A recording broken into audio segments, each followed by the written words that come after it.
Sure. Because it's not streamed on my end. I don't see the land. It says upcoming. Let me check it out.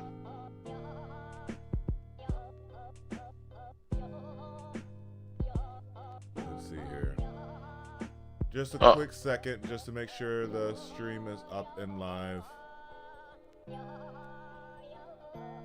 Okay, it is up now. Okay. Excellent. So we start it? Yeah. No, I think I don't think you need to restart. We just keep going. Okay. Yeah. Let's just maintain our trajectory. So with that, I've got the Egghead breakdown and everything right here. So we'll be able to go back through, and that'll be a nice little way for us to get involved in the chapter.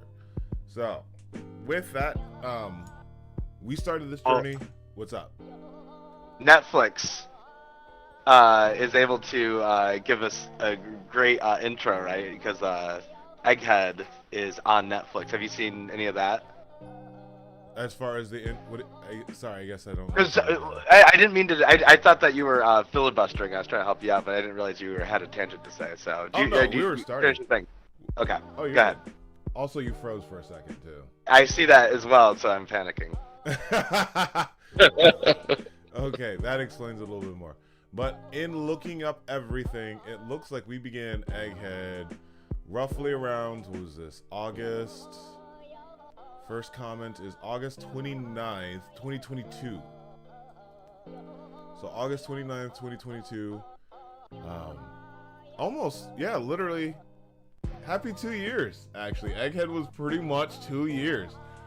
That was nice and clean, actually. That was a nice, clean 2 years. So in that, we started with, what was it, Caesar's. And this is when we had no idea what's happened to Caesar. Are you guys still there? Yeah, listening. Oh yeah. Oh no, you're good. Okay, sorry, I didn't hear or see anyone, so I was, well, Samurai is still frozen and Segretti. Yeah. So I was just like, wait a second, did I lose him?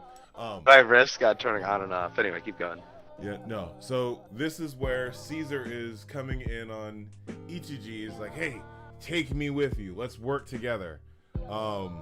Which is still a very interesting subplot that you forget happens when we first started, especially because that was the prior cover story.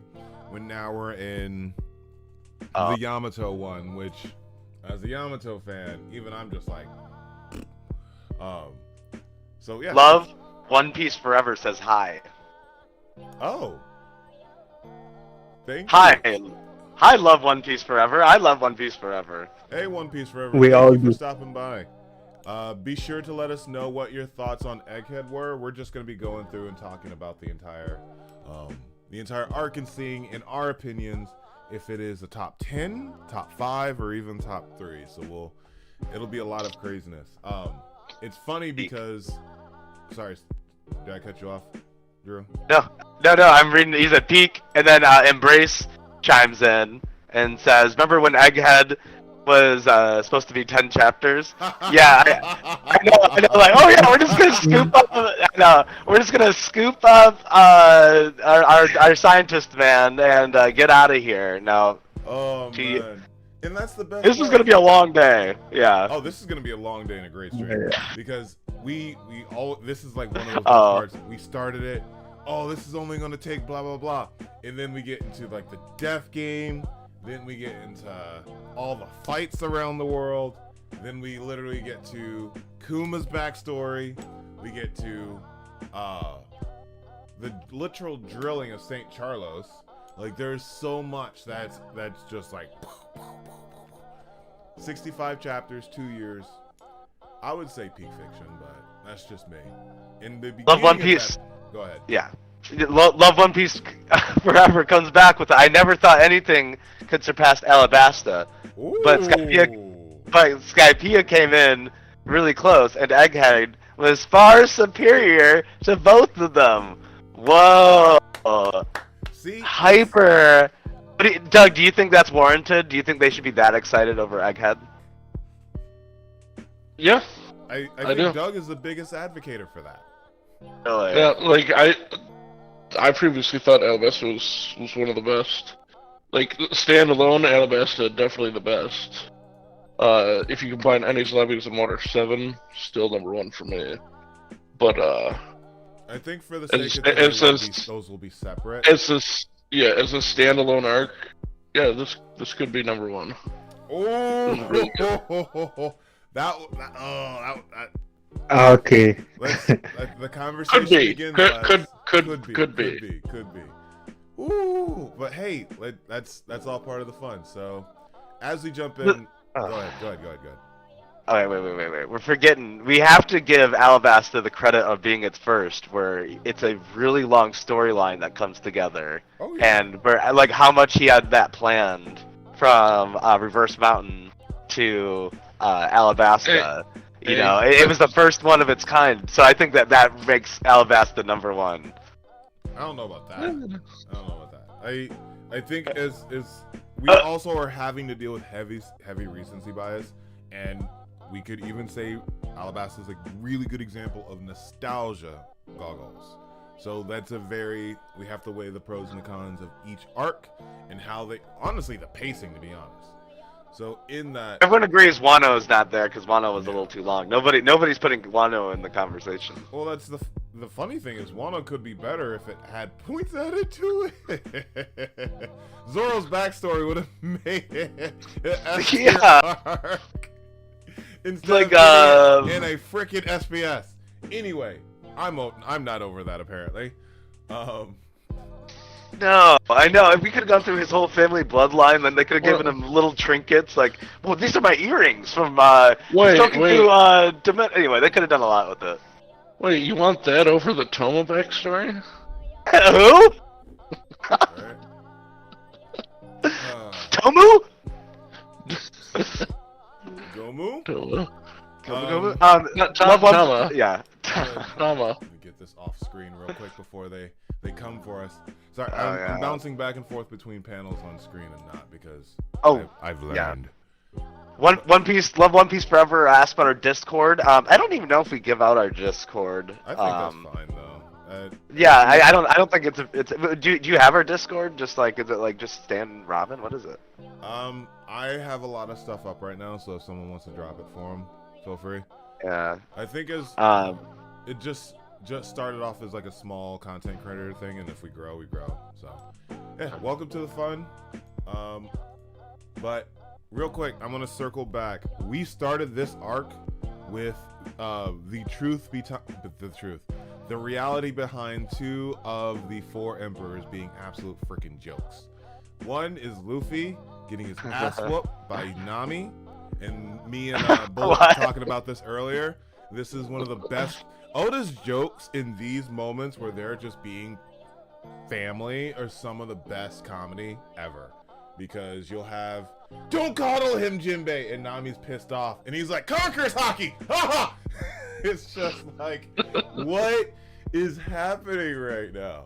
It's just so funny. Which kind of explains why she can hurt Luffy. Like, let's be honest, let's keep it a buck. Just Nami hockey? Nami conquers. Mm-hmm.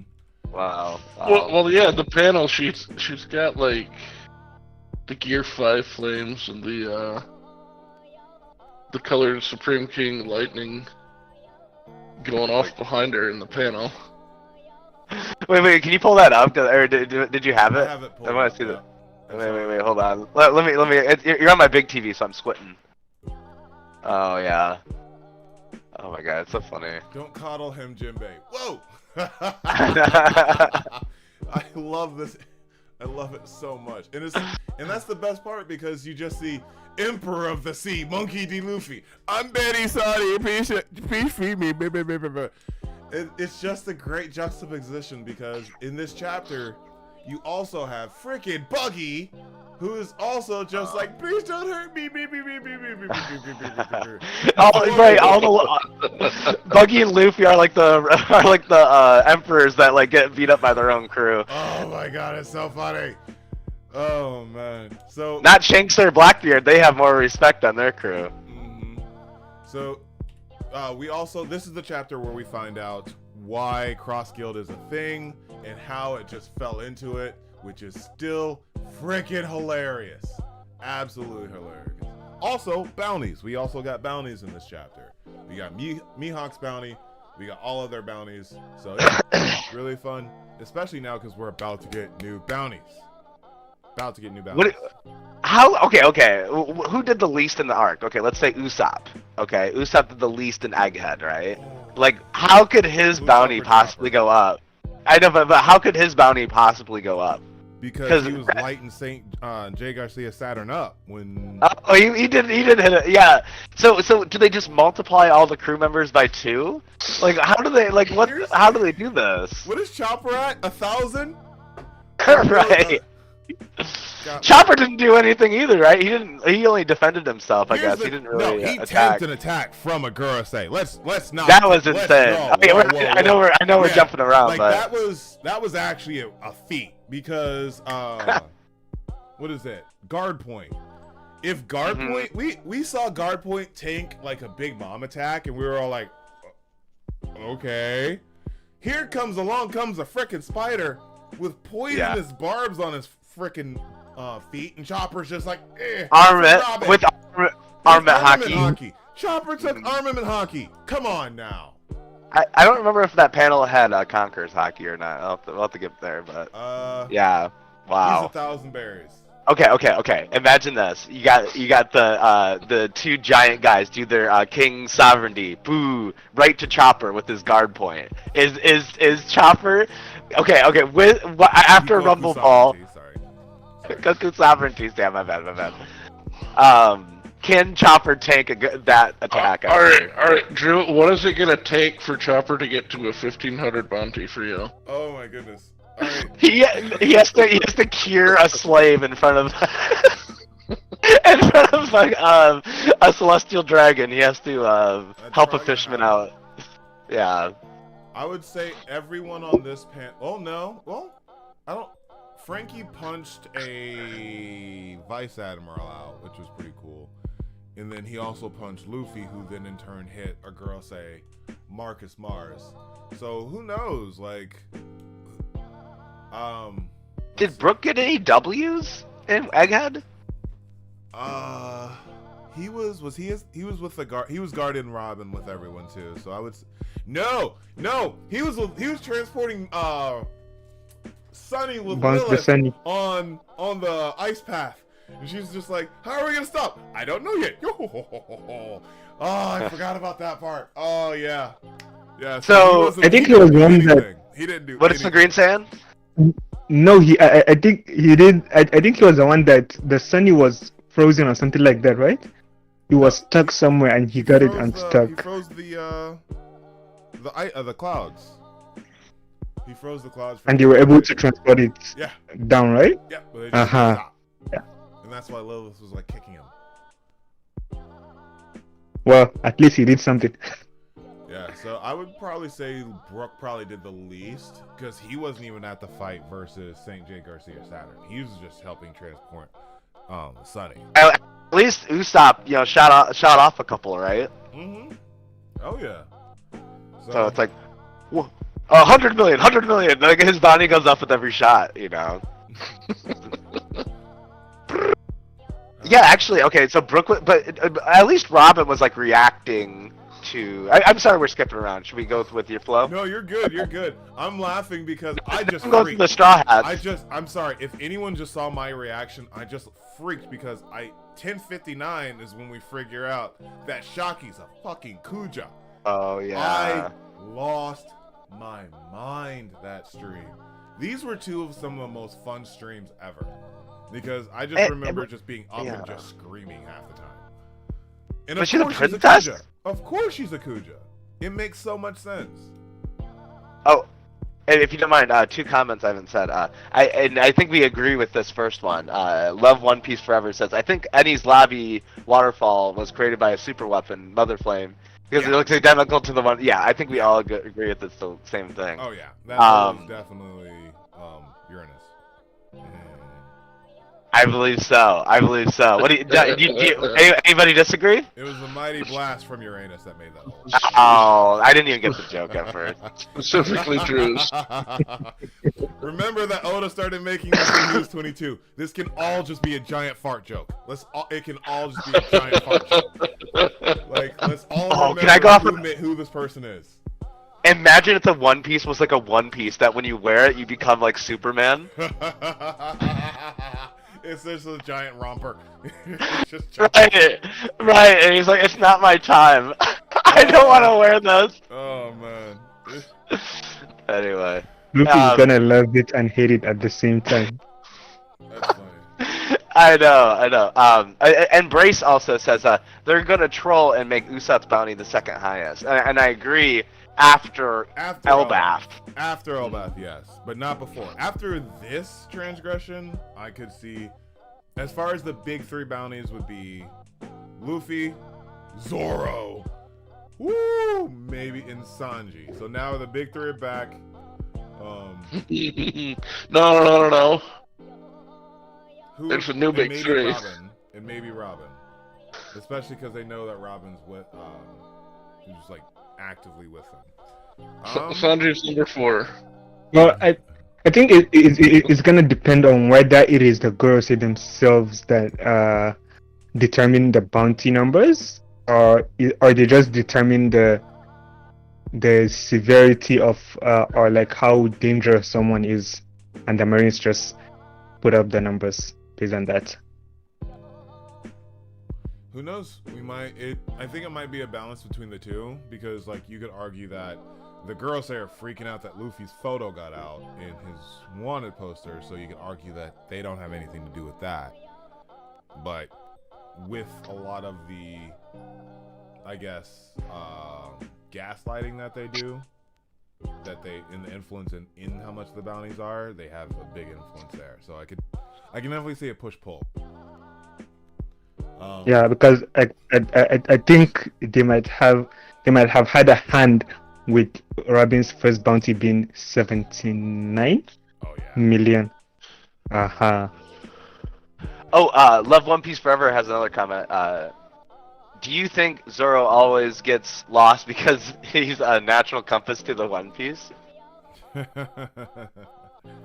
don't know, but I remember when I was a lot younger and you started to notice he was starting to like walk away and just get lost.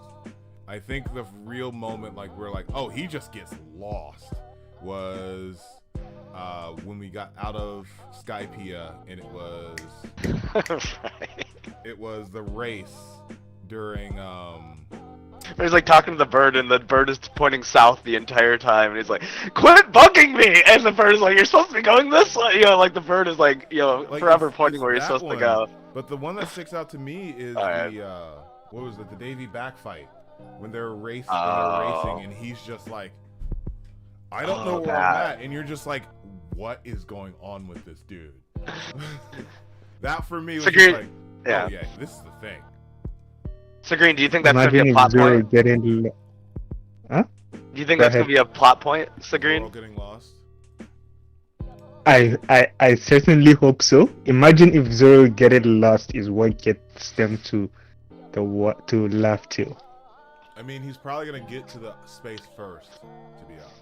That's all. He always wanders and gets somewhere first. I know. But he never wanders. Oh no! Now eventually he wanders right to the right spot. Yeah. You know. So yeah. Anyway, so go ahead, Doug. Sorry. I was just gonna say, after the time skip, he was the first one back. Right.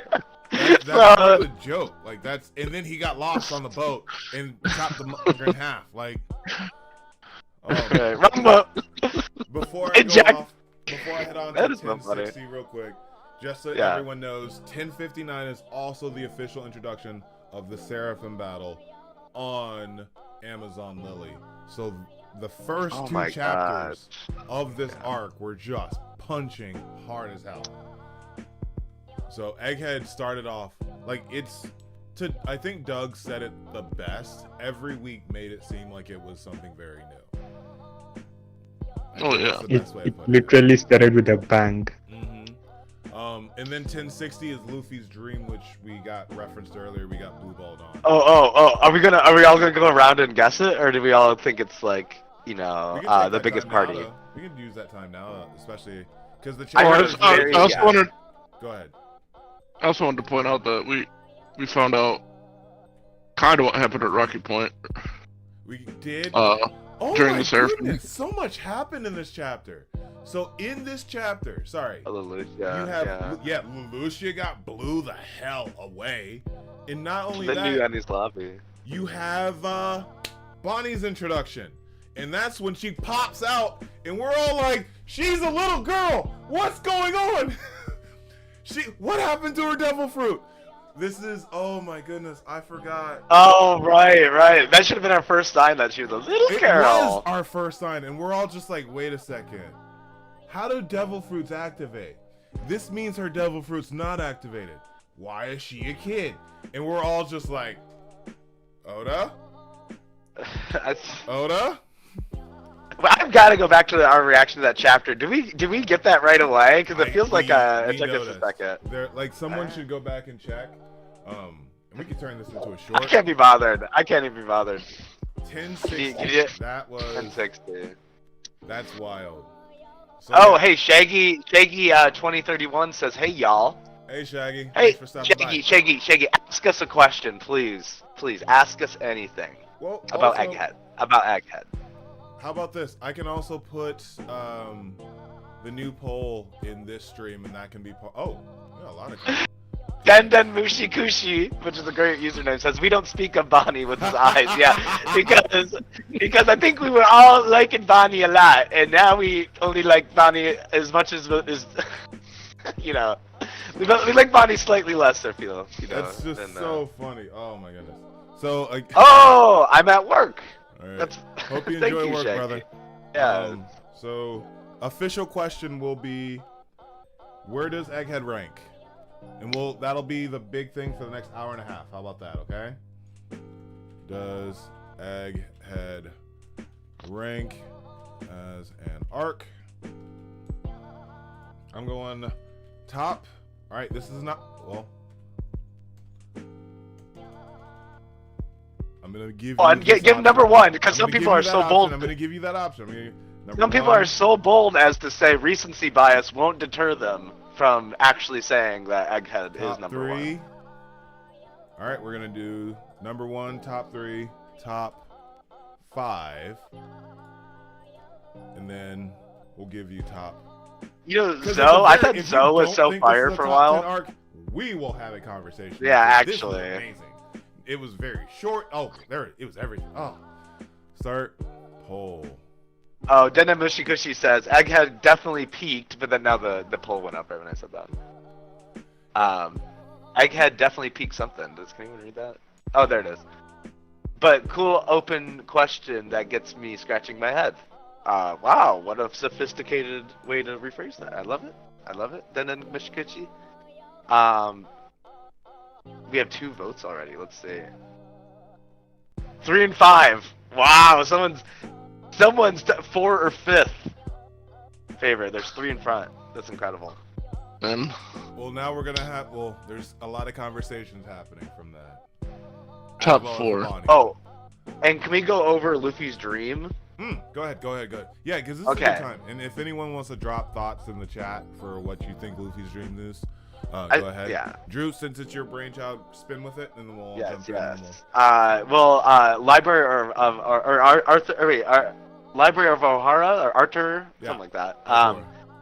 Atora had a very convincing video that I do believe, and I think his dream is to have the biggest party. And it was the same dream as Roger's, because we always see that he's partying at the end of the arcs. It's his favorite time. It's the time that he was at the bar with Shanks. I'm guessing that it's the first time, like the bar at with Shanks is probably the first time he's ever seen anything happy. You know, because we don't see his story before, but we know that it's always tragedy. And I'm going to guess all throughout his life, his parties have been the best part. And he wants to throw a party for the world. And that's my guess. He goes, I want to throw the biggest party. I can And see that. And that's why people think that the One Piece is being sake as well, is so that he can give out the sake out to the rest of the world so they can have a big party. I like the idea of the bathing suit. The One Piece is a One Piece bathing suit that you put on and you become like a superhero. That was a fun little brainchild of ours. I'm proud of that one. I'm very proud of that. I forgot who said that, but I got that from like a whack ass video. Anybody have a different thought about what he? So the theory is no longer. Yes, so the theory is no longer that the One Piece is a large treasure or something like that. It's still a treasure, Yeah. I believe. It's like gold. I don't know. Maybe it's made out of gold, but that I just can't see it being like a bunch of treasure chests. Even though I would be okay with it. I would be okay with it. I would be okay if it was like a mountain of treasure. I'd be like, fine. I think it's gonna be a mixture of things, not only treasure but information. And honestly, I hate to say it because he's gonna drive me nuts about this. It might be a damn button. So, like, boo! The red line goes up.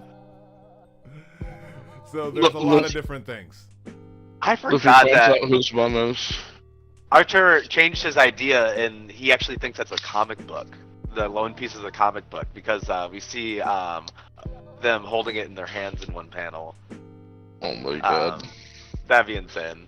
Well, it's funny because when you think about how the shonen industry works, a lot of these new mangaka start and they have like a really short end in mind just in case they get cut off. That could have been just like, oh, One Piece was really just my imagination the whole time. And then that's the end of it. Like, it's so, they have these bizarre ways of having to end it really early. That could be one. Denden Kushi says, Denden Kushi, sorry. A couple of the Straw Hats were pretty shocked though. So if it's a party, like an orgy or something. He's saying like, Luffy's like, I want to have a big orgy! I want to have a big orgy! Here's to be a It's my dream! Yeah. It's my dream! I'm going to die for this! I would have to be Pirate King to have one of those. Yeah, exactly. They always show like... You gotta think in the context of what being Pirate King allows you to do. Ancient? Okay. He goes, allows you to bang the one lady with a D in her name and then a D inside her. Right. The Willow D. Ancient strap-ons. Roger did it. What the fuck? Says Denden Mushikushi. Yeah, that's like it's like on like a pedestal. I could just imagine it, like a big golden strap. Oda draws like a very like intense penis. That'd be like crazy. Okay, anyway. Alright.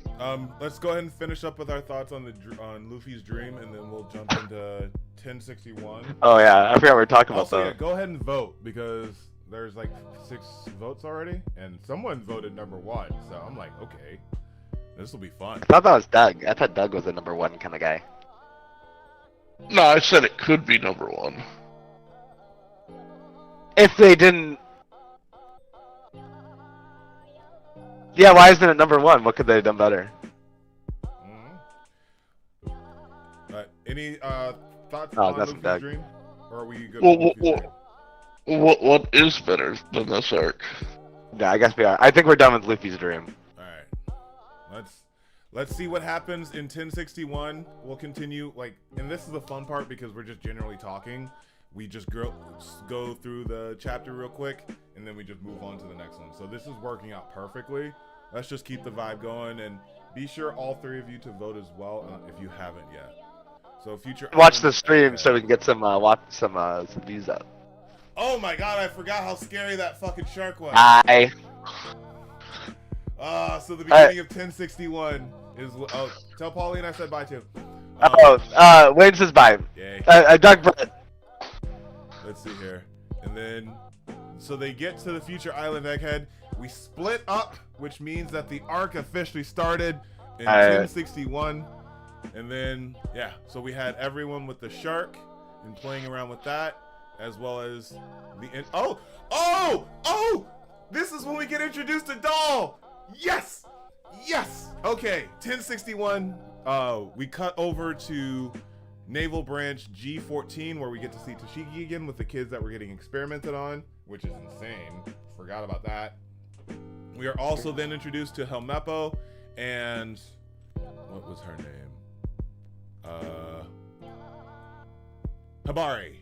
Habari, who could be Akainu's daughter.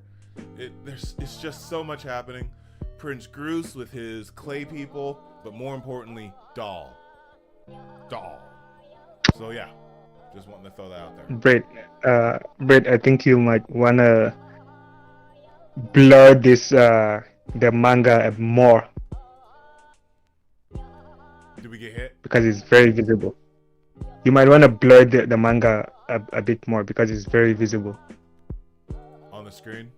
Okay. I like part of it, but I don't think he has the full thing shown. It's like little bits of it. It looks like really funky, so I don't know. Whatever you want to do. But wait, so Green knows what he's talking about. He's in the AI program. He's my dude. I'm not an he's like doing AI stuff. I'll just have to go back and forth between the two then, just because I don't know how to necessarily do that on my end in live time. Does this comment make sense? Denden Kushi says, "Hold tight, Prince Groose and Kajuku. Does that make sense to you guys? Yeah, Kajaku. Kajuki. That's the whip girl, whip chick. Suru's granddaughter. Her color scheme is bad. Woo, she's blonde. They're like pick a color. Yeah. Bad isn't good. Yes, like it's really. Sometimes bad means bad. Yeah, okay. But yes. Yeah, she bad. That's what. Because she agrees. It's a really good introduction in that era. But yes, there were a lot of introductions in this. As well as, speaking of introductions, that's when we meet Lilith, aka Dr. Vegapunk, and we're all just like, what? Another banger of a chapter. Any general comments on what we went through? No. It's good. It was like a classic start to an arc. And Love One Piece Forever says, since One Piece is about dreams, what's yours? What? Oh, my dreams would be the freest person in the world. But I do that through education. Wow. I want to make something really funny. I want to live long enough to finish One Piece. Yeah. Wow. Oh, wait a minute. Oh, I guess we'll talk after. You're okay, aren't you? That's comment of the year. I just appreciate Drew being a good person. Oh. So, Green, do you have any on your head? No, nothing really on my head. So, looking at the poll, poll's still doing very well. For anyone who's jumped in and has stopped through, be sure to vote. Where does Egghead rank as an arc? If you want our conversations to allow you to help understand the question more, hold on for it. But hey, we'll see. Do look for immortality. Let's see here. Then the Kushi said, "Dude wished for immortality," and you did. Wait, I did? No, Doug.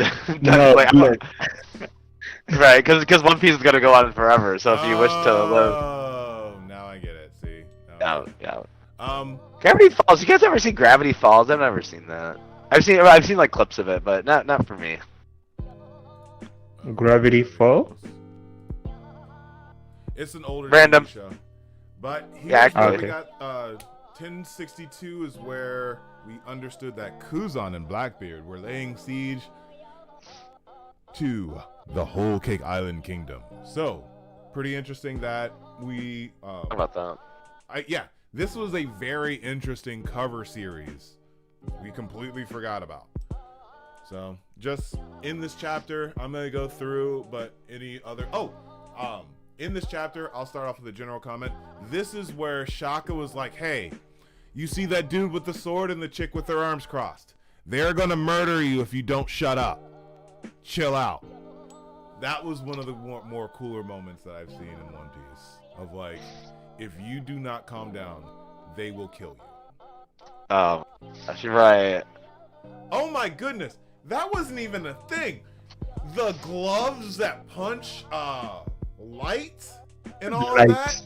Yeah, yeah. What that Usopp was gonna be punching Kizaru before Kizaru even made landfall?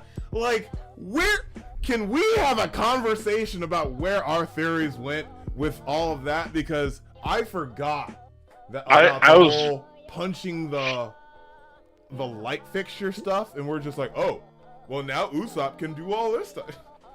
Nothing. We were just talking about it with yeah, we Blood were before talking the about it stream. right when he got up before stream. Oh my Because goodness. it would have been a huge plot point, but I think Yeah. Oda just forgot about it in the midst of all the other bigger reveals. Wow. Just completely forgot about that. So yeah, in 1062, we got the plot points. We got Luffy, Bonnie, and Chopper basically becoming the best friends, and Jinbei being the dad watching them at the park because they just started eating everything. And I forget about this part because this is how Egghead really started off as a really campy, we're at the amusement park kind of thing. Do you think we'll get any more amusement parks in One Piece? Saturday. No, do you think we'll get any more? Moving forward, Yeah. I think it's gonna. There's gonna be some levity. I don't know if it's gonna be amusement park level. But Luffy will never ride a roller coaster ever again. he will in our dreams. Okay. Oh, what does anyone want to do? The last two comments. I have chapters up, so I can't take a look if anyone else. Okay. Read those. Raggedy Balls? Alright, yeah, and then the next one. There is not a single thing DB does but betterment with DB does Dragon Ball? Or what the hell is DB does? And that betterment is an interesting word. I haven't seen that word spelled out. I don't think. Betterment, One Piece, even paneling fight. Okay, Yeah. There's not My one brain thing comes that to Dragon that Ball sentence. does I better didn't than want to do One it. Piece, even paneling. Oh, who does? He just said there's not anything that Dragon Ball does better than One Piece, even paneling. Oh, nice. Sorry. Okay. Good job, Lane. Good job. I work with college students. I have to understand a lot of mumble jumble. Well, no, it's more like it's Man, probably like kudos to more you. like slang or whatever. Maybe I just didn't get the slang. Yeah, so I have to decipher a lot. So in that, in finishing up 1062, just a heads up, that is when the official plot on the assassination of Vegapunk becomes known. The fourth chapter. This is why we thought it was going to be like 10 chapters long, because in the fourth chapter, Lucci's just rolling up like, oh, gonna murder him with this here Kuma baby, like, and that's also when we find out there are 6 satellites. So a lot for the fourth chapter. You know, Lucci really thought he was gonna save everyone the trouble. I think he was like, I'm just gonna go there and kill him, and then nobody has to show up, and then like I'll be like, I'll solve everything. You know, he like really came in there trying to just like solve the war himself. Could he, if Luffy wasn't there, could Lucci have killed Vegapunk right away? Do you think? I don't think he will be able to. If Luffy, are you talking about the Straw Hat crew, or are you saying Luffy in particular? Sorry, I want to know what you're talking about. Yeah, Straw Hat crew. Yeah. Do you think if the Straw Hat crew weren't there, Lucci would have, his plan would have worked? Yes. But they drew cards. They drew straws to see which one would go to which island. Oh, it's all like this serendipitous engagement, especially because Vegapunk blanked his memory, gave himself an easy out kind of thing, but it really was only able to come to fruition because Luffy showed up. It was just like, hey, I'm here. Like he caused this. They were able to stall them long enough. They were able to get Atlas out of there when her face got blown off the first time. Like I wondered why Atlas was even brought back. Like, Yeah, just have that started. But maybe he needed some more character development for her. Yeah. Well, it's great that she was brought back because we wouldn't have had Lilith on the crew now. Yeah, that's fair. That's fair. Oh right, she died at the last second. Um, She sacrificed herself Yeah. for 1 second. In just a quick going overs of 1063, that's where we get the connection between Bonnie and Kuma being that being her dad. We get the new outfits, which was fun and really cute. Oh, Randy we Troy says also- the worst outfits ever. Egghead Island outfits were not good. What do you guys think about that? Egghead Island? I think that's a mixed bag because I'm a degenerate, so of course you know whose outfits I thought were the best. Zoro's. Aha! I'll probably say Zoro's was the best out. That was. I liked Zoro's Egghead outfit better than I liked his Wano outfit, and I loved his Wano outfit. So Wano stunk So- in the outfits too, though, in my opinion. I would love the Wano outfits. I'm gonna To put. anyone that thought anything other than Zoro, keep your mind out of the I gutter. think the only outfit arc that I hated was Dressrosa. Oh, the little floppy. I hated Lucy. I have that outfit. I hate it. Oh man. I don't know if anyone saw my new friend, but in this latest Alright. chapter, we got introduced Oh. to Princess Law. So just Ooga ooga! remember how I said I was the degenerate. I am. So in that, Major. gonna put her back there real quick. This is where we get the squaring off between Law and Blackbeard in the realization of Haki being able to break through really other people's devil fruits and that type of indication, as well as Law holding his sword in a very provocative way. So, for all of those fangirls or boys, that's a chapter that you can really go for. Says fashion piece for the Seraphim was good though. Yeah, I did think the Seraphim looked good. You're right, but did you not? I didn't like the boots. The boots is what I didn't like. The All those sound is boots what are- really did me in, actually. I'm not gonna lie. The Oh, anime, the sound of the boots annoys the living hell out of me. I hate Yeah. squeaky shoes so much. Oh my god. Oh, I didn't Oh, there's, realize like, it until SpongeBob someone shoes? said that. Yeah, the squeaky boots. Oh my god. I know they're just a little cumbersome and big, but I wonder if that means in Elbath they're gonna get some new like Elbath outfits. Oh, I and it's gonna can't be a little bit, it'll be a little Viking-ish, you know, and maybe some boots, maybe some good boots.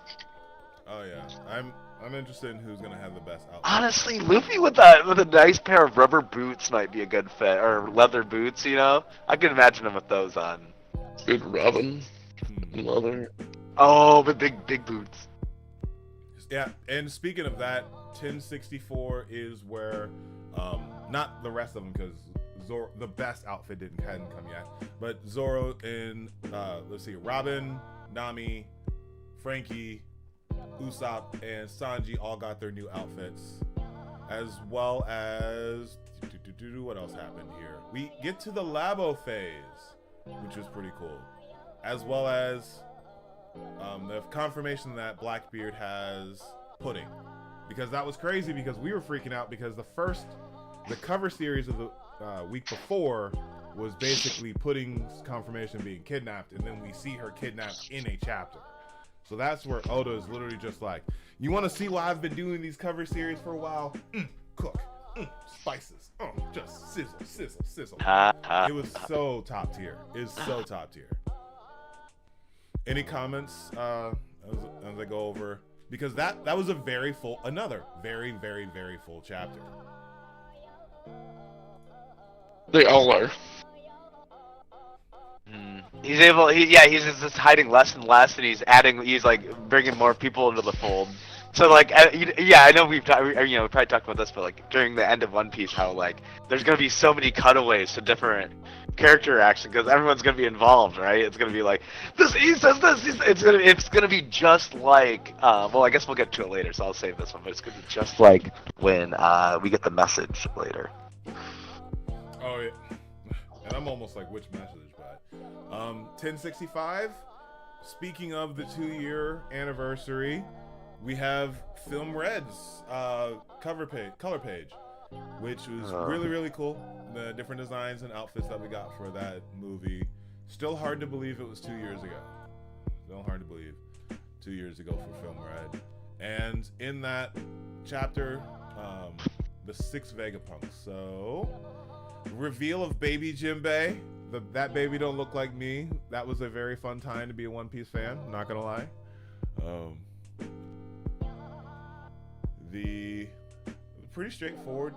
Meeting Edison, the thinker, Pythagoras, the wise, York, the poopy, and then Shaka, the good, as well as the Iron Giant. Oh, we need to get. I hope the next cover series something gives us more about Emmett, because that was kind of a letdown, in my opinion.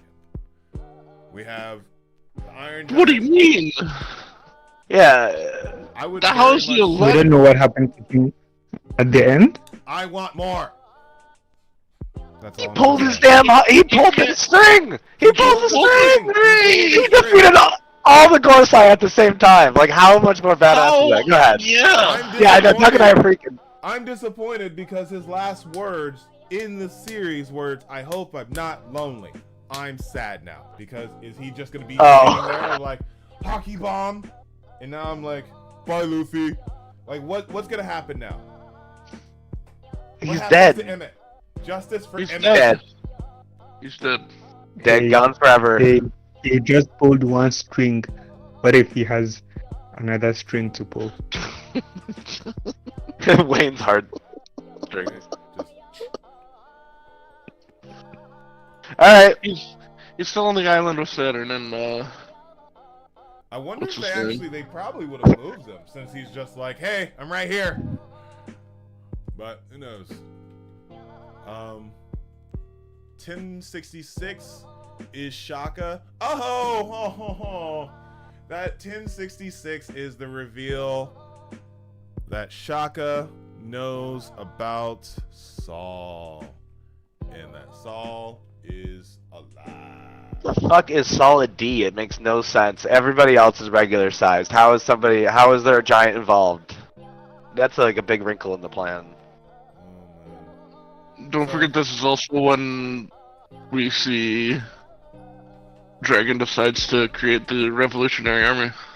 Oh, This is the Genesis. Yep, because it was the Will of O'Hara is the Revolutionary Army.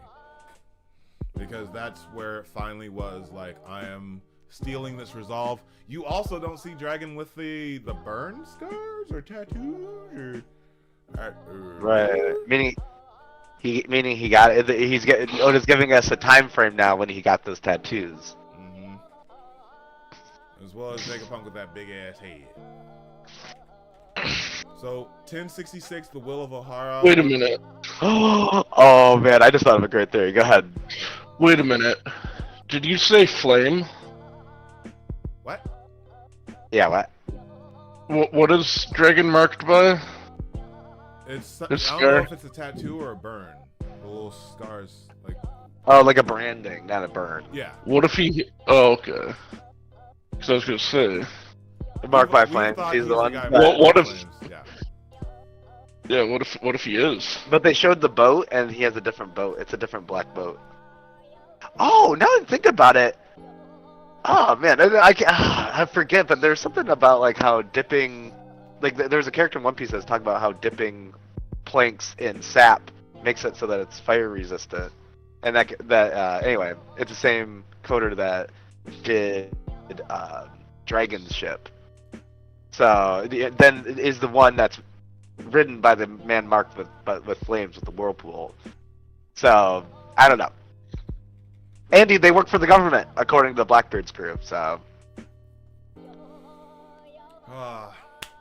end of this chapter, you see the man himself.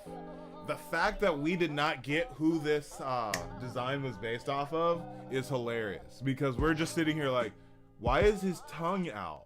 Why does he look like this? Well, the apple's probably from Isaac Newton and gravity, but I don't know. And then like 2 seconds later, it's fucking Einstein. Duh. that was, I know, how many years did we wonder since Alabasta? Yeah, that's crazy. Then this is the reveal right here. Mm-hmm. The big reveal is that the smartest person, Vegapunk, is Einstein. So that was 1066. We're 8 chapters in, and I don't think. Oh my gosh, we gotta hurry up. Oh yeah. We'll go for another 50 minutes or so. But okay. I honestly don't think that there has been really a lull yet, as far as information. Mm-hmm. Okay. Within that, 1067 is when you get Punk Records and a lot of the other breakdowns of everything. His request to be taken off of Egghead.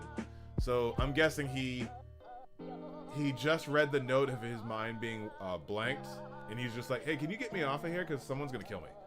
I got a note that I'm gonna die.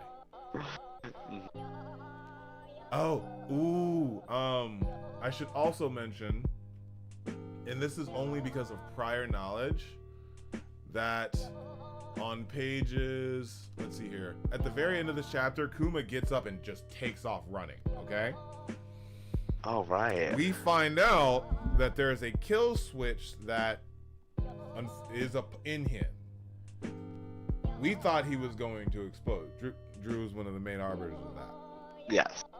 At this time, Saturn's pressing the living hell out of that button. Thinking that they're about to explode. So that is why Kuma's out here running, is because he's now in that mode of being able to be free enough to now move, because Saturn's pressing the ever-loving hell out of that thing.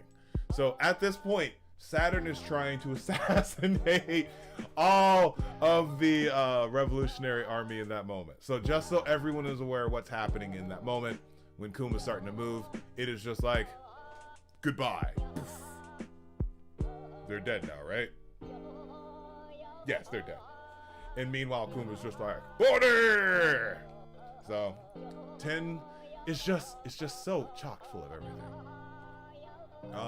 Also, Vegapunk admitting that the only reason that Momo's fruit's a failure is because it's pink.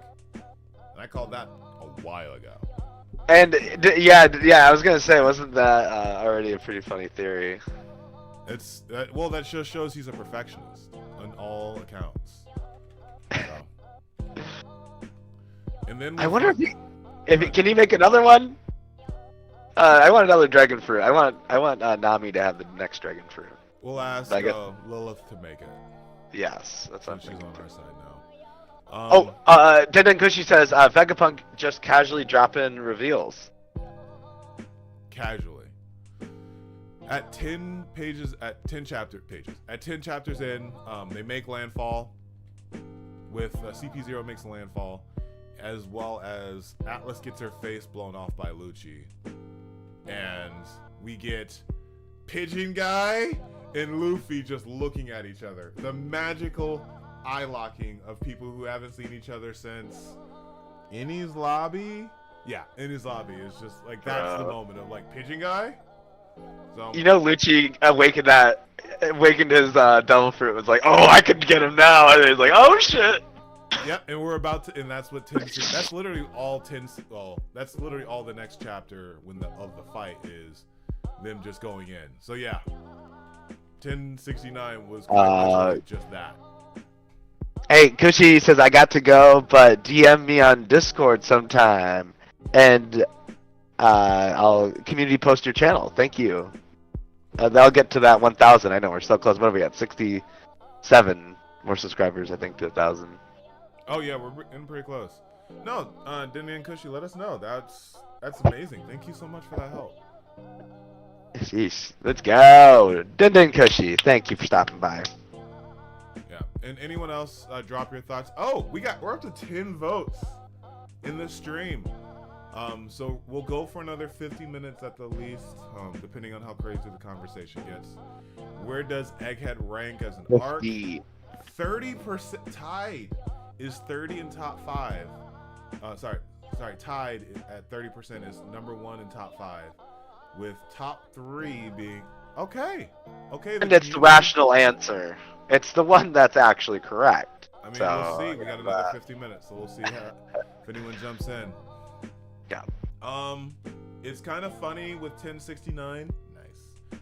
That the cover page is the Mads and their connection to. He was one of the underground brokers at Big Mom's wedding, so it was really cool seeing a connection between the Master of Ships and Mads, and Vegapunk and his little motley crew with Queen. They had such a punk rock like intro. A rocker intro is so funny. 1069 again. Lucci's. You mean Dewfield, the underground broker? Yeah, that's in his name. Dewfield. On it. His name's even on it. Dewfield. Yeah. In this, the iconic recreation of the punch from the Enies Lobby fight between Luffy and Lucci. It was like 16 years between the two. It's absolutely insane. As well as every devil fruit is a possibility for human evolution that someone desired. We still have no idea what the hell that means, but basically narrowing down that devil fruits are a created part of human evolution, which is a very interesting way of thinking about humanity moving forward and gene therapy and who the hell would want to be a jacket. Things like that. The important questions of the book. Yeah. That would be a degenerate. I mean, I try to every day. We have Sentomaru dying for the first time at the very end of 1069. But him getting Luffy to agree to take Vegapunk off the islands. Oh, remember the anime? They show that he just hits him, and then they replay it, and it's like they had like a whole ass skirmish within the milliseconds, right before it looks like he cut him off aware, but actually he reacted and tried to defend himself, but he was able to go around him, I guess. I guess so much for the ultimate defense. Go ahead. No, that's the ultimate defense. Well, again, that's what he tells Loser! Die! So this is I love this page of them where you have Vegapunk before you even got the facial hair. You've got Judgy. You've got Caesar. Again, they retconned his age, so Caesar's like not that much younger than them. And then you've got Queen. Rip headphone users, but Queen's my dude. I'm sorry. After Wano, Queen was my freaking dude. Zoom. If he was doing zoomies and driving Caesar crazy, and Judge is over here just like, what is the zoom? Zoom what? Oh man, I could just imagine that motley crew. Like, just so much fun. Yeah. Any thoughts on 1070? I forget if this is the first time we see his big head. As far as Vegapunk, or? Yeah, that's the youngest we've seen him in his big head. Oh, okay, because the first thing we see is his apple head, but I feel like I forget when we see him in his big head first. I think that would be immediately after we saw the apple head. I think 1069. Yeah, we just went through it. Yeah, exactly. When he was at Ohara, that was the introduction. Yeah. So this is the apart from when he cut his head with the apple, this is the smallest his head has been, or like we've seen. Yeah. The smallest version of his head that we've seen. He hasn't accumulated all that knowledge yet. Yeah, again, it grows over time. In this, we have the description of the Seraphim, as well as Frankie shouting out my boy, Senior Pink, Do I have to? I'm gonna get him out. Let's get Senior Pink out. He'll join us. Oh We'll yeah. get Senior Pink here. Okay. All right. We've got Senior Pink getting called out and said. And so glad that we figure out that he's not dead. Not Because, dead. right, he's like, I just took his blood. Yep. Don't freak. I just experimented Relax. on him a little bit. Relax. Nothing wrong with there. No ethical dilemmas there. Right. Relax. A little blood. So that I like that because everyone would have thought, Vegapunk killed him. Bad guy. This is where we get some of the most fun with Gear 5 because we're also seeing Luffy just having fun with everything. He creates the goggles out of his hair. That looks so for good. The rocket. It's super fun. The big jaws from where let's go to is it on the next page? There's a big monster eater. Oh, I love that part. We're just like I don't know why I enjoy it, but it's just such a fun fight. And this is where we saw Snake's personality. Is it? Yep. Yeah. Because they asked her for help, and she's like, over there. Good call. So in this, that 1071 fun chapter. Any thoughts in where, as far as Egghead and what's been discussed?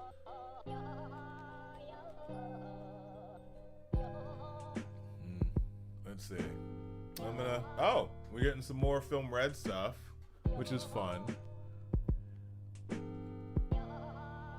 1071, Kuma on his way again. At this point, St. J. Garcia Saturn is just pressing that button. Just, Revolutionary Army, go away! Revolutionary Army, go away! It did not work. Vegapunk's getting ready to run. This is probably the slowest. And when I say slowest, this is kind of like more exposition in, what was it? Dressrosa, where we're just stretching it and prolonging it out. I wouldn't say this is there yet. We aren't at the point where it feels like we're quote unquote wasting. We're on 1071, right? Yeah. We're 13 chapters in, and it's all just still boom, boom, boom, succinct. Oh yeah, and you got Useless Kid and Garp in this chapter too. I think it's because. Sorry, Wayne. It's not mostly Useless Kid. It's completely Useless Kid. I have to agree because he got one shot. Do you know how hard it is to be someone who has to admit that they're wrong, or has to admit that someone that they... Oh gosh, it's so difficult. At least you didn't lose $100 on it. Oh yeah, that's fault. I'm not putting any money on that. But it is so difficult to just be like, this is one of my favorite characters, and he's just getting curb stomped. Oh my gosh, man. In the arms of an angel, fly away with me. Oh my goodness. Yes, to anyone who's watching, those who do not know, I am a big Useless, he is a top 5 character for me, and it is embarrassing. It is so embarrassing.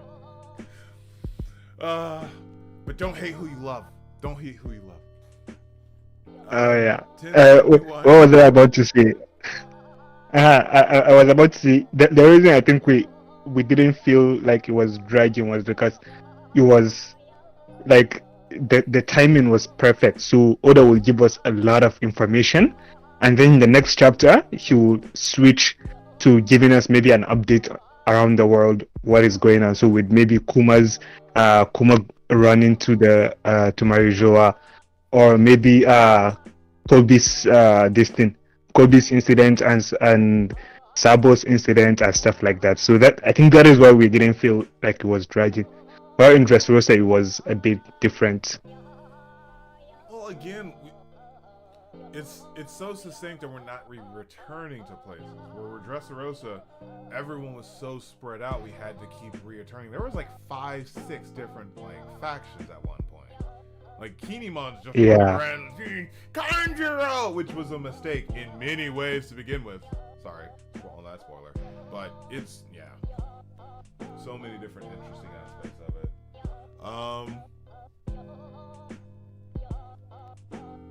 Any other thoughts on before? Because it ends with Garp showing up and being like, let's go get back Kobe. So again, just more steadily building up. And I don't see anything that in this way has moved this out of a top 5 for me. And for some of you who are watching, especially now, we're really kind of comparing against our top 3, top 5 as we go through this conversation. And again, with other things that I truly love, Arabasta, starting off, there were some lulls back in the day. Dressrosa's a hell of a lot of lulls. So there's this feels a lot like Innie's Lobby, where it was just like boom, boom, boom, boom, boom, boom, boom, boom, boom, boom, boom, boom, which is why Impel Down. Impel Down. This feels like Impel Down, where it was just every single moment, this build up, as well as a foundation of building on information we already know, but don't have to really be retracing with. Like, we already knew of Vegapunk, so we could just jump on it. Let's see here. In 1072, we have Bonnie finding the pawpaw fruit, the little paw, and starting to understand what her papa did for her. As well as, we have the Stussy reveal as not only a succubus, but working for Vegapunk. We don't have who she is revealed yet. That's another thing I completely forgot about, which steadily makes this keeps this in the top 3 as far as this whole reveal too, because now I forgot what we even have coming. There's something that Oda also forgot to, like, he totally forgot, just like the light hitting gloves. Is it crystals or gems, the stars that came out of Vegapunk when Bonnie hit him? That was supposed to be a devil fruit ability, right? Well, it's her devil because fruit that's the ability. one and only time she used that. Well, she's literally just knocking the ears out of him. Kind of thing. But she hasn't. Right. But we've not seen it again somewhere else. And she still turns people into kids and old people. Well, I'd argue we haven't ever seen her devil fruit before, too. I think that with this, actually, oh my god, that is the reveal. Oh my god, that is the reveal. Clone of Miss Buckingham Stussy Rocks Pirates. But we don't know who Stussy is. We don't know who Buckingham Stussy is yet. That old lady.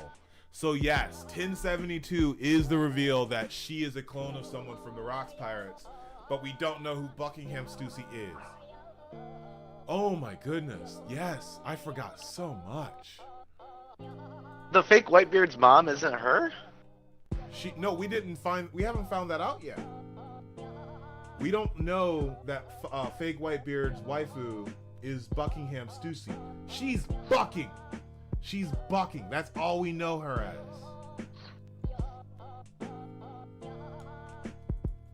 So in that, I'm gonna jump in 1073, covering those conversations.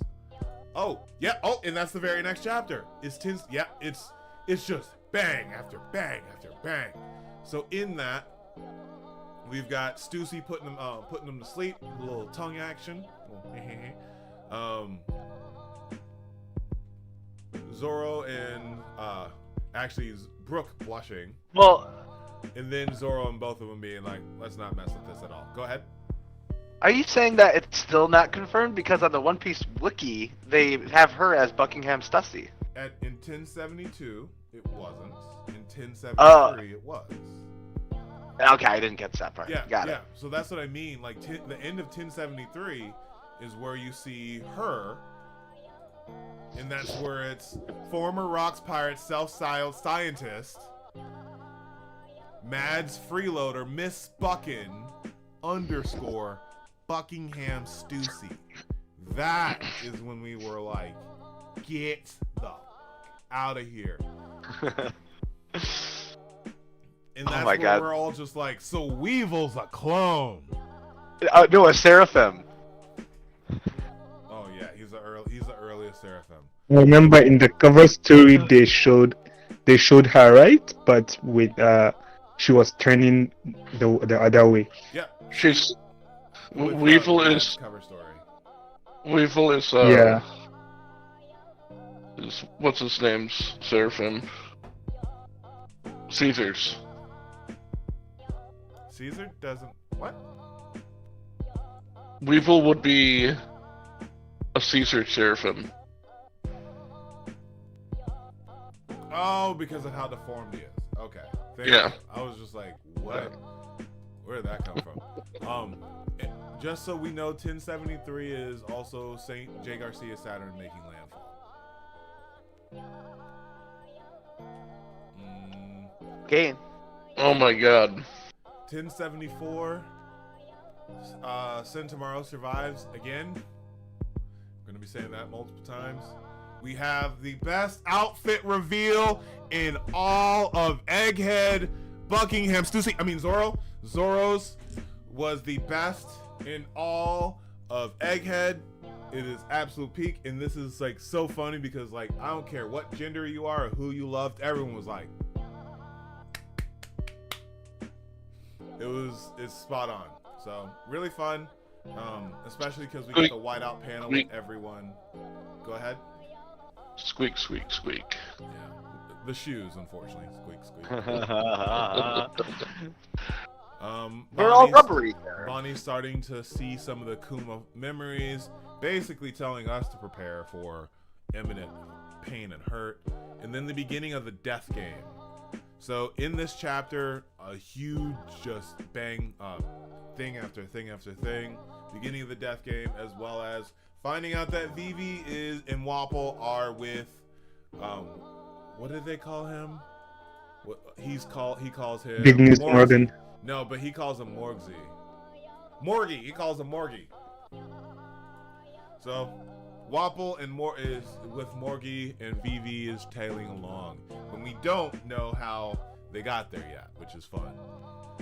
We're closing in on 20 chapters for this, for Egghead so far. And in that, I don't think there hasn't been a lull. Beginning of the death game. Death game was pretty straightforward. I don't think it was as suspenseful as Oda had hoped it would be. Any thoughts on your end? On the death game, how it played out, as well as like the very end where Lucci and Nakaku are like, we should fight together, and Luffy and Zoro are like, no.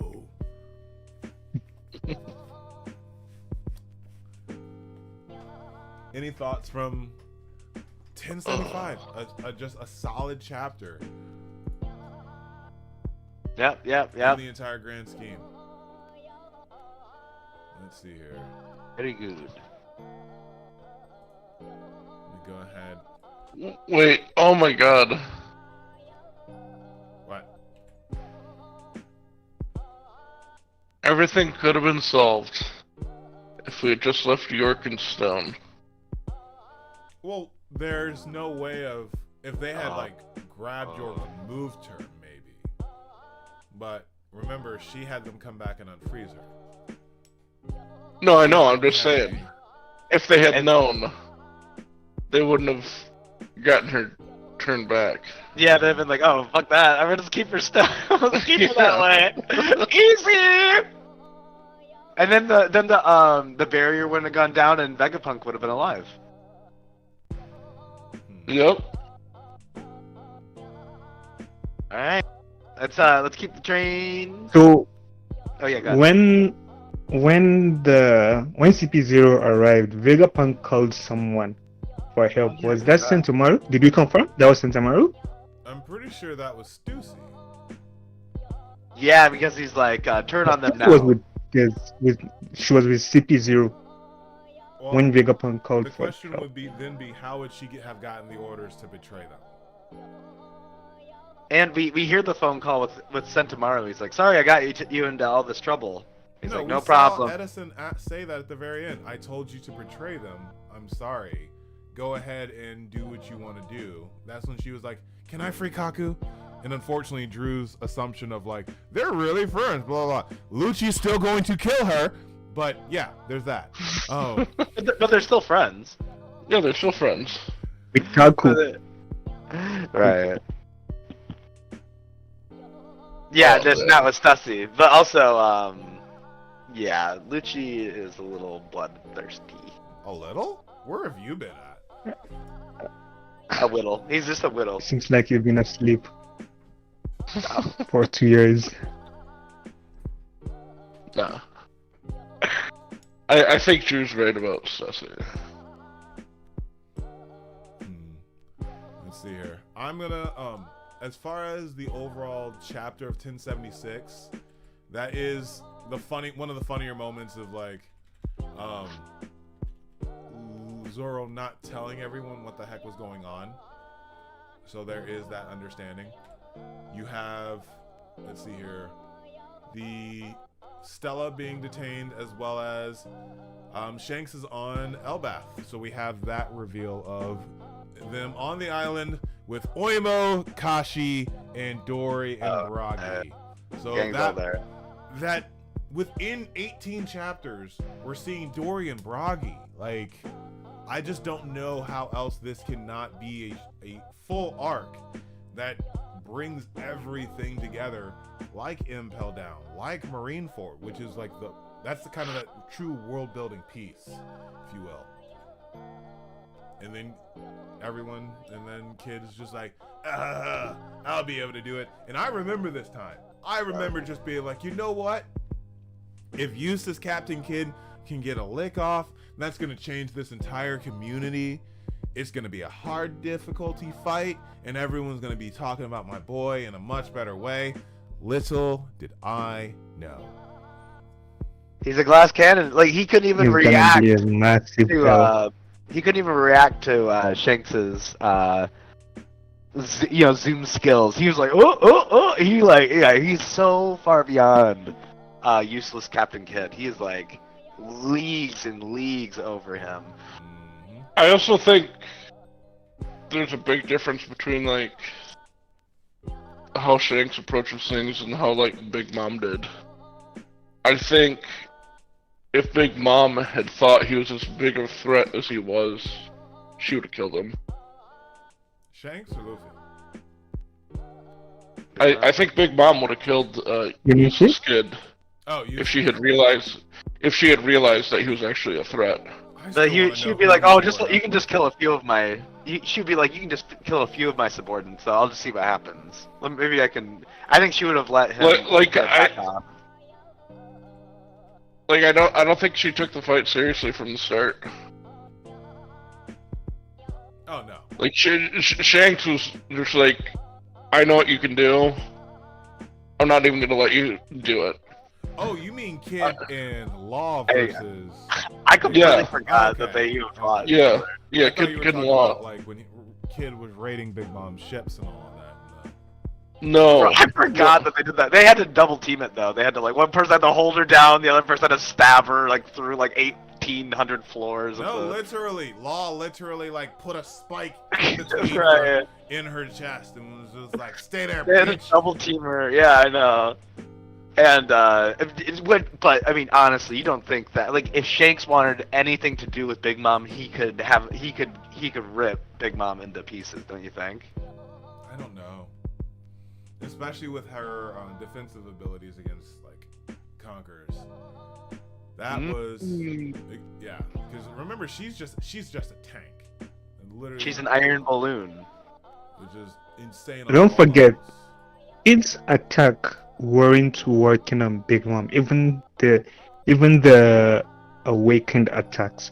Law's attack were able to work because he has a special devil fruit. Oh, he was getting at her from the insides. Yeah, exactly. Kate's attack weren't having an effect on her. It was just that they were just slowing her down because he used her as the magnet. Instead of just throwing stuff at her, he used her directly as the magnet. Mm-hmm. You got the JFK panel up on the stream. Mm-hmm. So in that we have people start dying, and I remember we were just like, oh, he's not dead, blah blah blah. He's dead. And he even knew he was going to die at some time. But the good bites the dust first, and that was 1077. 1078 was the joining of the new Mads, or Neo Mads, which was Caesar and Judge coming together. Amazing. Good. I forgot that we've gotten two cover stories within Egghead. That's great. I think it was just the one. No, this and our girl, our boy, Yamato. Well, okay, that's fair. That's fair. Because I don't know how many cover stories we got in Wano, but... Oh, that's interesting. Here, you go on to the next. I'll look that up while you're talking. Yeah. So 1078, basically holding off the Seraphim, and the event that would change the world with the 10 times Buster Call incoming, as well as the reveal that York was the traitor. So the death game was not drawn out very long. It was really like 3 or 4 chapters. In real time, it felt long, just because during that component we had we just had general a lot of breaks at that point 2 years ago. So 1078 was a pivot in that regards, because we were then revealed that York was the traitor the entire time, with 1079 then showing us how that worked, as well as it happening. Hakaku sovereignty, destroying the Victoria Punk. Hey, the Victoria Punk, which was an amazing dinosaur head ship. So edgy. Just Oda at his peak as far as writing. And then in that, the Divine Departure, which is I've known Shanks for almost 19 years of my life, and that's one of the first named attacks I've ever seen, and it was used on one of my favorite characters. That was a very mixed emotion in that time. Let's just say that. Useless Captain Kidd being destroyed, and the official, because you know it's official when you get the panel boxes from the narrator. At Elbath, the 3 billion bounty, Eustace, Captain Kidd, and his Kid pirates destroyed. Dun dun dun dun dun dun dun dun dun dun dun dun. Hakaku sovereignty on their ship. Oh, and that is coming up soon. That is coming up so soon in the anime. It's gonna hurt so bad, but it's gonna feel so good. They already did it. Oh, that was that last night? No, that was several weeks ago. Oh, I must have missed. Oh yeah, because Galaxy Impact just happened. Yeah. Good point. Well played. Yeah, Wano has 3. Wano had 3. Okay. And that kind of bled over into Egghead. So with that, I remember this damn island, and we're like, is the head talking? And then someone read it in the, is the head talking? And we're like, is the head talking? And that when we get the the reveal of the island fruit. So 1080, we're officially 22 chapters into Egghead. Kobe is running for his life. We have officially the assault on Beehive Full-Lead Island with Kujaku. Yeah, I knew it was Kujaku. I knew there's you. What's up?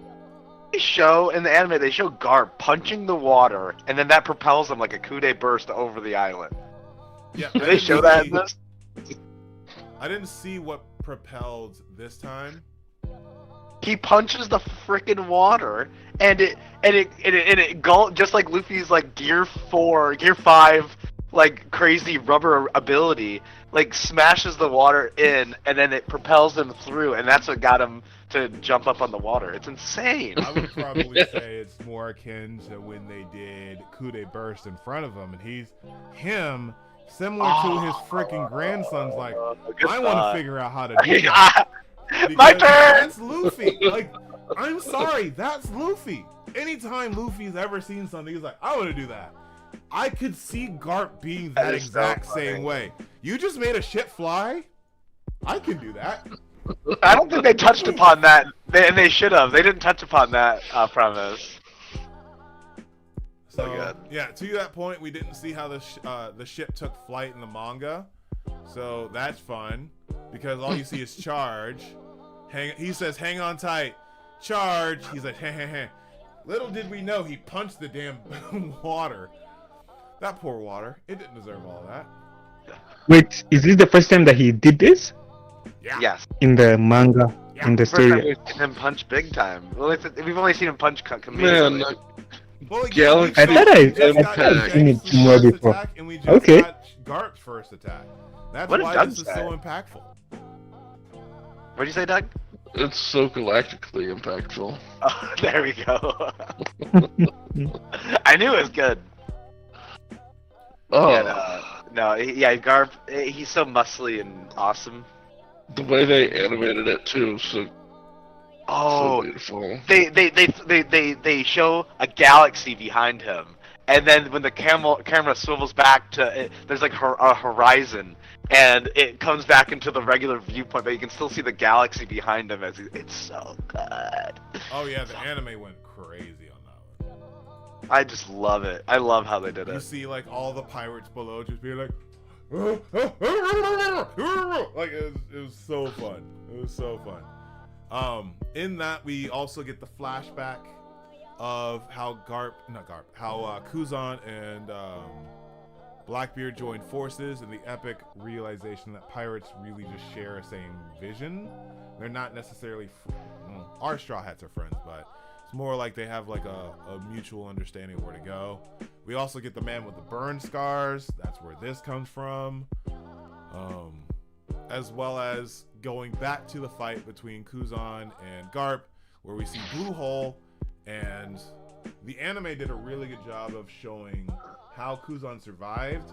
He basically made a big block of ice on his back, and that was basically the cushioning from the Blue Hole, where Garp grabbed him by the face and threw him into the ground. Lord. Let's see here. As we Right, because he can't dissolve in his hand because the Conqueror's Haki's around his hand, so he literally can't dissolve himself out of it. Yeah, it's insane. Absolutely insane. And chapter ends with Beppo going full Sulong. It was so cool in the anime. Yeah. Cool in the anime. Honestly, yeah. Who's the best looking? Too long. Who's the? I think Beppo is. I think that Beppo form looks great. I think the Beppo form was pretty cool. You forgot about Carrot. Well, that's what I'm Carrots saying. was more cool just because it was very first. Honestly, all the other ones were crazier. They were looked like crazier drawn. Like I the wish we two- stopped at Rose too long. Cat Viper, Dogstorm. Dogstorm, like all of them, they were so good. 1082 is another reason why this is still a top 3 arc for me. Is Buggy's declaration. This is where Buggy was like, "Fuck it, we're going after it. I don't care if Shanks is going after it. We're on the same level." He admitted that he wanted Shanks to be it, and he was let down. This was that chapter. As And well as best of all, he said it on record. T-Bone dies here too. that's what I was gonna say. This is also where T-Bone dies. So this Do is. you remember him in the train in Ennie's lobby, like giving out his coat and like ripping it up and like, oh, and so he cared so much that he gave himself up to be. But in the anime, they showed that he got caught off guard. Mm-hmm. But I like the idea that he gave himself over so that they could have the bounty. Oh yeah, and which is the big thing. Anime makes it seem more like he just got tricked and was murdered way too easily for someone as strong as he is. Yeah, don't you have future sight? You're a freaking vice admiral, for God's sakes. Yeah. Other than that, Sabo brings the refugees from Lelouch, so Sabo is revealed to be alive. Huzzah! So 1082, one of the a solid chock-filled chapter. Any comments that I need to get to? Because I'm focusing on some other things. All I can say is this is you're catching up to the anime right now. I'm pretty sure this is. We are all caught up to the anime at this point, and we've. I want to see more Ahiru. Who? Ahiru, the vice captain for the Revolutionary Army. She's got like the robot arm. Okay. I know who you're talking about now. Yeah. Big fan. I can't think of her. 1083 is where we start getting. Oh my goodness. I forgot the storm. The storm from the Holy Night shading. Oh my goodness, y'all. Do y'all remember when Dragon went and said the Holy Knights, and the first shade, or the first silhouette, everyone's like, Shanks? Right. Shanks? Shanks' twin. Shanks' twin, and then it was like the Ferdinand dude, which is like, Dad? No, that could still be Shanks' twin, though.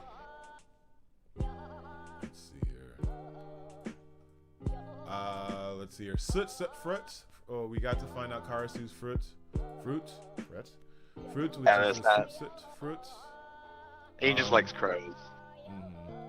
Getting to see all of the Revolutionary Army leaders going through, which is really cool, and ending with Dragon going to his death. That probably was one of the more slower chapters in 1083 and everything that had happened, but it's also one that it's one of those calm before the storms. Let's see here. 1084 was Cobra meeting with Nagurase and having that conversation. It's also Kuma capturing Shirahoshi for what's the dude's name? St. Charlos. And then we have, so we'll be getting it soon in the anime, the tail hammer nail dragon, the dragon nail hit on St. Charlos. The attempted assassination on the celestial dragon. Incoming. So we will have to deal with the frustrations of Shirahoshi being almost captured, but St. Charles Reckoning coming soon, as well as the Eames sitting down in front of Cobra, and Cobra just being like, well, I'm gonna die. Let's see here. Yes. 10. I'm Is just that Wapol? Oh yes. Big news? I'm just gonna jump into 1085 because they're really, really closely tied. That's where we have Sabo jumping in and rescuing and we're guessing what all these creatures are. Cobra. I'm on page 8, so you have Warcry's little bull monster. I'm guessing the one right next to that is Horse Juro. Then you have Marcus Mars. So I don't know if it's just the arms are just because it's inside, but the thing at the very top has to be the big sandworm, but he has arms now. So Where's that emu?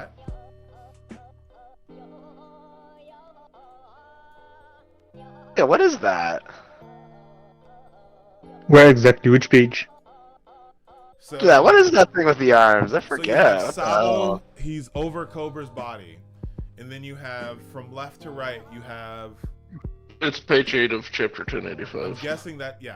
guessing that St. J. Garcia Saturn, who's the spider. Then you have, the next to him will be Horse Duro. That's because he was a smaller one. Then you have a middle one who's like big up and like looking down at them. And they have like arms on the side. I'm guessing that's the bullworm, but they have arms. Then you have the bird, which is Marcus. Long dude with the beard. Yep. And then you have Warkery, which is the boar. Oh, right, the So- giant boar. Wait, isn't the giant one at the top? Shouldn't that be Emu? That's what I was thinking, because it's also coming from the top of the tower. It's Exactly coming where from Emu the is. throne. That might be Emu. Yeah. Yeah, and it doesn't look like any of the ones that we've seen. It's just like, but in the next panel, Emu turns into like that big black scary figure that's just embodying the whole frame, basically. So that could be Emu. I think the thing is, I think it's just that probably Oda hasn't in this chapter. Oda hasn't yet finalized the designs, so probably that is why they look a bit different from the final designs, because he does that a lot with silhouettes. Remember Kaido's silhouette and Big Mom? There's a lot to pick out and try and assess. In that, this is the chapter where Wapol watched, went booking it out, ended up saving Vivi, and unfortunately was assumed to be eloping, which is hilarious as well. So lots of different funnies happening in this chapter in that regards. Let's see here. We're at about 1:36 as far as the chapter goes. For anyone who stops by, be sure to vote. If you could, please. That'll really help us out. Doing good. Doing really good. So I'm going to keep going on. I hope the guy that realized that he just got cast for Wapol is going to be taking a big ass break until he comes back again. He's going to be doing this and then wait about 10 years in the live action if they ever do it, and then you come back. He'll be like, oh, okay, interesting. Or they just choose a different guy. 1086. We get the naming of all the 5 elders. So we have that reveal. We also then have Baby Dofi, Baby Moria, and a very, very, very androgynous Baby Crocodile. Which is, I'm sorry, like, the woman theory again. yeah, like I cannot tell if that's a little boy or a little girl. I can't. Right. I just can't. They've always teased that he's a little girl Dofi, that got Moria, transformed. yeah, but that's a very Welcome, androgynous Mom. child. And we wrap this chapter up with Ferdinand. What was that? Isn't that Shanks' dad? We don't know. They're related in some type of way, so we're getting more Shanks lore even outside of him, which is really cool. As well, because he just murdered a celestial dragon for helping Filth. So there's that kind of dude. Oh my god! Battleship Bags is the very next chapter. It's just still not near top 3. Oh my No, goodness. Battleship bags are great, but the best part is that Kobe did it, but 2 times more or something like that. He did it more than Garp did it. He was doing it on the side after Garp's trainings, which is the crazy part. Also, speaking of crazy part, in this is where Garp is. Someone shoots like fire at Garp. He holds up 2 pirates. They light on fire, and he's just like, "Pirate grenade!" and just starts throwing them into the crowd. Garp is a fucking madman. Amazing. Let's see here. Pirate fireballs. Yeah, I'll knock that off. It's hot. What are you thinking, Garp? Trying to destroy the entire pirate island. He's a madman. Absolute madman. In that, you have Kuzan coming back into the fight. And then I forgot about that. Oh, Kobe. Kobe, being the good boy that he is, got tricked super easily, by the way. And Garp got stabbed by what he calls is a 2-bit small-time impel down thug.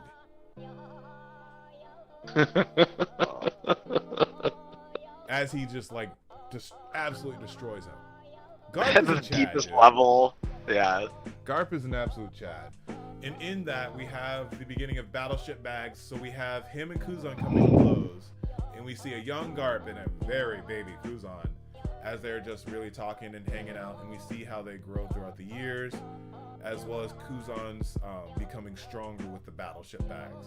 Which, for those who do not know, is when they use battleships as punching bags with no Ahaki and no power. So these guys are madness, and that's why the juxtaposition of them just popping each other face to face, just it was just ringing each other's bells.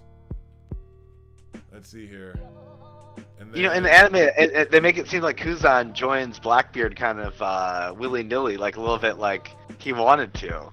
They make it kind of seem like it's more, maybe obviously he could be just be a big old trick, but they kind of make it seem like he believes in what Blackbeard's preaching, So I don't know. It's just kind of interesting. They kind of play it more towards like it's like an organic, thing that he joins the Blackbeard pirates. So it's interesting. Chapter 30 is Kobe opening Conqueror's Haki and blowing basically a mountain in half. Even though Honesty Impact is the worst fucking name of all time. I'm sorry. I'm just going to go ahead and say it. It's Humble. It's humble. Oh, no, it's Honesty Impact. Honesty I think Impact it's just trying to go the route of Kobe the good boy style. I know it's honesty, but I'm just saying that it's humble of him to call it that. It's because he's always would have been better. Yeah. Nah, none of them will have been. None of them fits. Both honesty impact and humble impact. Sorry, but I don't like it. The next poll. Yeah, get done with this poll and then put up that poll. The ending of this chapter. The next day's headlines spoke of the return of the Navy's young hero, Captain Kobe, the disappearance on Pirate Island of a legendary hero, Vice Admiral Garp, and the incident in which Straw Hat Luffy, Emperor of the Sea, barricaded himself within future at Island Egghead. That is chapter 30. We have 25 chapters left of Egghead. That was only the first 30 chapters, y'all. So we're about halfway. I'm just saying that this is top 3 for me. Just this conversation and everything. Impel down, and this is now ahead of Dressrosa for me. Just from this conversation. I know. Wait a minute. Are we on 1088? Yep. Look at page 18. You sure you covered in ice? Oh yeah, and again, with who? Who was covered in ice? It was Garp, right? Because Garp's has a spike through his chest. Who's the other guy covered in ice? I'm pretty sure that's Kuzan just being very forlorn. Because he defeated his boss, and his boss is like, ha ha ha, we won, ha ha ha! Oh, okay. Because I love Garp how is literally saying, we won. The future of the Navy is bright. Forget about an old bastard like me. Ha ha ha ha ha ha. And then they froze him. Yeah, you're right. That is They quite literally put him on ice. While he was laughing. In that, which is a really cool juxtaposition, because that chapter they took a hostage. In the very next chapter, we see Mayor Whoopslap getting all angry and consternating about what was it? He's about Garp. Getting all scared about Garp and all that. So very interesting chapter. We have going around the world. One of the first times you're going around the world in that instance. We have all of the vice admirals arriving to Egghead, including Borsalino having his meager food with all of the people, and then delivering a nice scrumptious meal to St. J. Garcia Saturn, showing the difference between them and how they think of themselves as people. Our first nice little diagram. So with 25 chapters left of Egghead, start getting diagrams of who's all where, which is really fun. And then ending with we didn't get this in a flashback. I'm glad we didn't. We kind of just ran through it. But the battle throughout the night with them versus the Seraphim and taking over. It might be like a story recapped in Elbath, where we find out what happened. Kind of similar to how Yamato's like decision changed after we left Wano. So we found out more about that. So I could very much see that being the case. And then with 24 chapters left, and I'm gonna kind of play it that way. 24 chapters left of Egghead. Because we could do part 1, part 2 on a week that we don't have a chapter too. That's fair. We've got 20 minutes left. So okay. Oh, 20 minutes? Oh, okay. 15. Let's go for another 15 minutes. I thought you said 50. Okay, yeah, sure, we can go for longer. Well, we'll hit the 2-hour mark for the stream, and then we'll just call it. Okay, got it. So let's go to 11:15. So in wrapping this up, these last 15 minutes, we have Kizaru making landfall and being able to see that all the Seraphim are captured. The official assault and bombardment of Egghead has begun.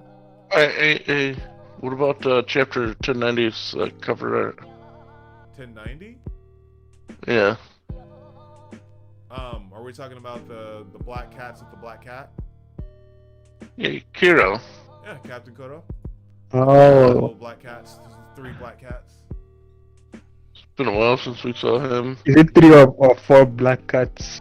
I count 3, 1 on his side, 1 below, and 1 in his lap. Plus him. Right. That's fair. Correct. That's fair. And I'm guessing those other 3 cats are the Meowser brothers and Django. This is a very big transition chapter, getting everything ready, and then the landfall. As well as the landfall happens, that's when Luffy was like, there's someone big here. So, fight happens, 24 chapters left. Really cool, really fun, huzzah. Man. 1091. Go ahead. This never slows down. It doesn't. 1091 is chapter Sentomaro. So this is basically, we got a flashback too of we're starting to get a lot of the sprinklings of their relationship together before we get that full integration with Bonnie and Kuma's flashback and understanding so much more. So I like how Oda's sprinkling like, hey, they're very close. Hey, they're really close. And then of course ending with Kizaru's like, I killed one of my best friends. Chill the fuck out moments. So that was and that happens at the very end of the arc. So this actually gives more weight to the reaction that Kizaru has at the very, very end. Yeah, so pretty interesting. This is also the time when Stussy may have saved Vegapunk when Lucci tried attacking him with a extended dexterior joint, and unfortunately the only way of saying it is that Lucci fingered Stussy. So when Lucci did that and fingered her and just like bah! And she's like that's where the big change is, and Zoro then squared off with him. So that then began, I think, 22 or 20 chapters of Zoro being like, here kitty, and then finally like, all right, now I'm done. Again, every chapter has been just this monster of a time. Every single one. Every single one. So 1092. And just I'm gonna try and get to 10 to 1100, and then we can do those final few in the last another stream that we'll do. But I feel like we're already up where we're gonna put this at one of the top arcs.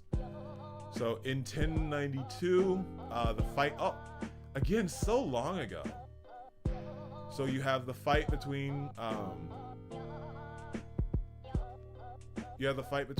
Luffy and Kizaru heating up, but then you also have Akainu going after Kuma, which is pretty crazy. And that was a wild fight, but yeah, awesome on all ends there. I know, you just think about Sabaody and how they got their butts kicked so bad by him, and then in that one panel, Luffy grabbing him. It's like so good. Oh, it's just like it's really how far they've come kind of moment. Very similar to like when they fought against the numbers. And they were like, oh, we took on someone like Oars a long time ago. We're good. So fun there. 1093 is the official Luffy versus Kizaru title page. I think it's fair that it was a draw with how the fight went. And in that, this is also when Vegapunk is like, Bonnie's out there? No, we're going after her. So he's putting his life at risk. We're all like, you're gonna die. What are you doing? And little did we know, he was planning on it. Let's see. Pretty crazy, and I can still think back to 1094 because not only was it such a surreal chapter where it didn't feel like One Piece just because of the horror aspect of St. J. Garcia Saturn making landfall, but you have the color page, which is Zoro's history going back to Wano and how it could have been much better. That would have been 10 chapters of adding content, but yeah. So Wano too long, but could have had more. Or maybe could have been better if some of the chapters were replaced with Zoro's backstory. Maybe. And but yeah, what did we talk about? That we hated what backstory did they do with like some useless character? I mean, they do it all the time. In this also is where we got Drew's favorite fruit, which was the dry fruit, and one of my favorite fruits. Oh yeah. Fruit, and we're both like, we're both freaking out over these different devil fruits that the Marines have. Go ahead, Doug. Oh, I thought the Kibidango was your favorite. What's that? Otama's fruit. Oh god, yeah. Ooh. Ooh. You want a little piece of candy? Oh, I control you now. It's like such a. Oh my goodness, I never thought of it that way. I don't know, just like it's such a roundabout way to get someone to do something. Oh boy. 1094 is basically the draw between Kizaru and Luffy. I'm at my time limit. Kizaru's like, I'm passing out, and then along came the spider, which is St. J. Garcia Saturn in his introduction, and we're just like, what the living hell is that? Yeah. And it all went south from there. It all went to hell from there. But again, this is 40 chapters in now because we started at 1058. I think I said 1050. Yeah, 1058. I'm closing into chapter 40 right now, which would be 1098. In that, I think that's the beginning of the oh my god, one of the worst flashbacks of all time. So, and by worst, I mean most heart-wrenching. Yeah. Frankie saving Luffy by punching him out of the way. Bonnie being crushed as she stabs him. As she stabs St. J. Garcia Saturn. He's just like, screw it, you fools. Puts them all up. Not sure why. And oh, nope. Here's where we start Kuma's backstory. 1095 is the beginning of Kuma's backstory in the hunt for the Buccaneer. Oh, man. Kuma's growing up, basically seeing his dad get murdered before his face, just because he was doing the do do da da, doom do da da, doom do da da, doom do da da, and the God Valley incident begins, where we get to see this hot lad, which was Saint Ferdinand Figueroa in his crescent moon before he gets his crescent beard. And his head looks like he's just like a big nom nom nom. And looks exactly like Shanks, just with the different hairdo. I completely forgot about this. This is This is number one. I'm sorry. This is the number one arc. I'm sorry. Yeah. I'm sorry. I forgot about Ivankov as a kid. I forgot about Ivankov and Genia's babies. I completely forgot. Why are you about this entire excited? aspect. Oh my god. This. Wow. This might be the biggest reaction for kid Ivankov ever. I don't think I would have realized the market he was getting when he drew this for you. There's a lot of other people who are like, this is wild. Because again, this now ties back to the Marineford arc where he's like, don't tell me you forgot this face. And they had the conversation about never forgetting each other's faces again. This is the number one arc in One Piece, y'all. Oh my goodness. Should I change my vote? I don't think you can. This is so crazy. I am kind of agreeing with you now. I'm just realizing like every chapter's a hit and gives us something, and there's like all these giant fight scenes. This might be number one. I Alabasta, I just liked it because it was like my real. Man, you're right. Number one, it's coming in. Yep, because the death game Kumachi also includes Roger and Garp making landfall on God Valley. And there's this. Where's the panel?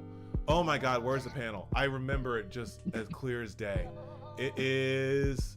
Oh, here it is. We were losing it because Gloriosa from Grandma Neon was with the Pirates. This is the number one arc. Oh my goodness. Sorry. Bad woman. Why is Neon with the damn rocks pirate? Bad girl. Bad. Guys, this entire panel is mind-blowing. You have Edward Newgate, where you have scientist Buckingham Stussy just literally hanging on to his shoulder. Grandma Neon down here, literally fighting her in the middle of a battle. You have Golden Lion Shiki, Captain frickin' John, Big Mom, peak Big Mom, and Kaido. He's 15 right here. I know, isn't that weird? What is... Dude, that's a scary 15-year-old. Oh my goodness. This is just... And then there's another one with Roger. Yep, here we go. Roger's big three. Oh my god. Oh my goodness. We gotta see Scopper Gaban. He's gotta be that person that's waiting in Wano for us. Oh my goodness. That's... In Elba? Yeah, Elbaf. Oh my goodness, guys. This is... This is top tier. It is. Freaking Garp! It's Vice Admiral Garp! Tell me where to find Roger! Let's go! Ah! Oh my goodness, 1096 was just... Oh, I forgot. Again, you just forget about so much stuff that happens. Ivankov could have been the fucking dragon. The Azul dragon. But Big Mom stopped him. Oh. But instead he has arguably a stronger fruit. Oh, okay.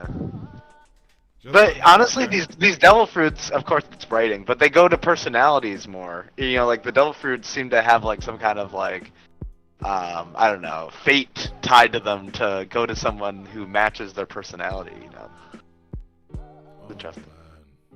Yeah, the fruits kind of have a will of their own. Right, because they're like, fuck off, I don't think you're ready for this dragon fruit. And then the pain truly starts because we start getting connected to Genie. Oh gosh. Yeah, because we all know where it's going. Doug, are you with me on the Ginny story? Man. Are you? So Are you like? depressing. Oh yeah, It's so depressing. Well, I remember because me and Drew were talking, we were reacting to this in live time, and we're just like, all right, when are they gonna get married? When's Bonnie gonna show up? And then like slowly it's just like, I don't know. Where's Bonnie? Are they not getting married? What's going on? And then they didn't get married, and that I got upset. This is really about that one. Yep, we have our girl. Title of the chapter, Ginny. We still have time for the reveal that Ginny's father is Saturn Bonnie's father. or something like that. Bonnie's father. He did say your father was a certain celestial dragon. So in that So not certain exactly. in that I think that this chapter is a really good one to end on. So at 1097. So we'll pick up at 1098 and we'll finish up next time. So with Ginny being the final chapter. Oh yeah, we end with Ginny's been captured. So much has happened in what we've got 24, we got 27 chapters, about 20 something chapters left. For Egghead, it's, I don't know, man. Any thoughts as we wrap up this point and how our thoughts are as One Piece is? I'm sure when we were reading this, I'm sure we were thinking, oh yeah, it's gonna end anytime now. We're halfway. We're only halfway through. I think like I was like, oh yeah, it seems like it's the end of the day. You know, we kind of wrapped up Lucci. Yeah, I don't know. I just can't believe this is only halfway now that we're here. Mm-hmm. So it's we have roughly, we're at 97. We'll have 27 chapters the next time we come back to finish up our conversation. I'm gonna go ahead and close the stream. Sorry, not close the stream. No, my fault. Sorry. Yeah, I'm gonna go ahead and close the poll. Where does Egghead rank as an arc? And in that we have the community has spoken. It is a top 3 arc. Community. I'm sure Annie's I think that's Lobby fair. and Alabasta, you know, people are contending with those. Mm-hmm. So I do. Yeah, think that, Annie's lobby is also a contending chapter. Contending I'm gonna arc. say Impel down in my opinion. So next time we have a break week, we can finish up our Egghead discussion at 1098. We can then discuss how we could even do like maybe a tier list and how it ranks with everything else. After that whole discussion, but I think this has been fun. We're at 2 hours. I think we can call it there. Any thoughts, lads? Yes. Hold on. Not sure where he went to, but cool. Segrain, Doug, any thoughts? Oh, it's Luffy-kun. Oh. Here's Luffy wants to help us end the stream here. Excellent.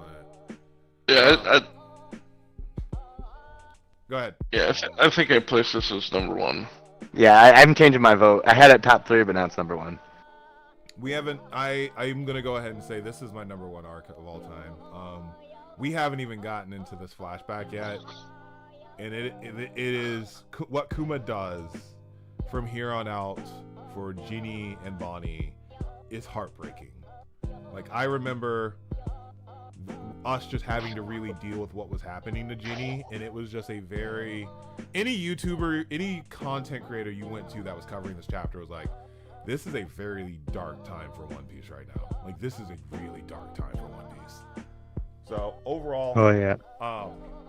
this has had some of the amazingest highs, and that's another big thing because like a lot of some of the arcs that their low points really are what dropped them. Dressrosa and its pacing and pulling things out. I don't really think this had a low point. No. How about this? Have we had a low point yet? I think this is the best way of wrapping up. I think Since Wano? No. Since Wano, no. These last chapters that we did for Egghead, have we had a lull or a low light at any point comparable to Wano, comparable to Dressrosa, any of that? I don't think we have, which is one of the reasons why I'm saying that this is a number one arc. No. Yeah, it's been The only comparable thing that we can see is just that there are chapters that are just straightforward, so not a big reveal or not a densely packed chapter, but nothing apart from that. Yeah. Doug, what were you saying? every episode or every chapter has been fire. I think There has not been a bad chapter. there has not. So the community has officially spoken. Top 3, but as far as the Warlords are concerned, I think 3 out of the 4 of us. So Gray, did you say it's your number? You didn't say it's your number 1, did you? It's top 3. Top 3. It's So we top got 3. one top Yeah. 3, but all the old heads in this chat are in this session are basically saying this is a number 1 arc. This is not recency bias. Another reason why I wanted to give it a week. We're even gonna finish it up and even then try and rank it. And it's like, is it truly number 1? Because again, Impel Down is teetering for me, but the emotional resonance of what we're about to get with Ginny that we didn't even know, and what makes us love Kuma even more, someone we had no fucking idea about, as well as an understanding about Sabari in the back end. This is number 1. Oh my goodness. Seeing Kuma look in on the Straw Hats and be like, they hit a celestial dragon over a fishman? This is number 1. So I think what this did overall was that it gave explanation for a lot of unexplained stuff. Like he said, Sabody.